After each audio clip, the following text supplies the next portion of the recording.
Dema balyoz Venezuela'yı nuneri hükümeta Nicolas Maduro li Cenevre de konferansa bê çekkirinê ya neteweyên yekbûyî de wekî serokê demkî çû ser kursiyê, balyozê Amerîkayê Robert Wood ji konferansê derket û banga boykotkirinê kir.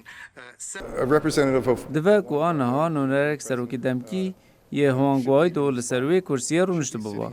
û em hêvî dikin ku di demek nêzik da ew ê nûnerek hangawayî do li ser wê kursiyê rûne. Ji ber ku rejîmaberê rejîma Nicolas Maduro bi rastî miriye, ew naxwaze vê yekê qebûl bike.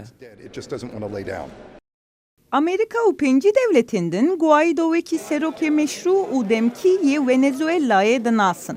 Lê Maduro hemû kirdariyên devletê kontrol dike, xwediyê piştvaniya fermandarên artêşê û Rusya, Küba, İran û Çîn piştgiriya wî dikin. Viola las reglas de procedimiento.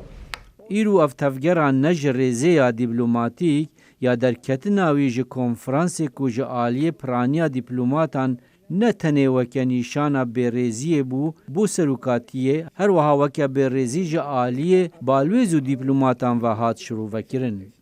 Hinek devletên wekî Pakistan, Koreya Bakur, Myanmar, Küba, İran, Suriye û Rusya piştvaniya xwe bo Venezuelayê diyar kirin û li hemberê ji aliyên hinek devletên endam bi riyên nehewce û çêbîwar siyasîkirina konferansê rexne kirin. Wood dibêje ku bo rêxistinên navneteweyî dema ku aktorên dilxirab di postên serokatiyê de bin, lê mirovên din jî razî bibin, tehdîda esasî derdikeve holê. Li gor baweriya min divê em di derbarê sîstema navnetewê da li ser rewşên serokatîkirina welatên Venezuela, Sûriya û Îran yên bokarên serokatî yên di sîstema navnetewê da xembar bin. Hinek devletên ji Amerika Latînî yên wekî Arjantin, Brezilya û Şîlî û yên din ku Guaido wekî serokê demkî nas dikin ji konferansê dûr sekinîn û beşdar nebûn.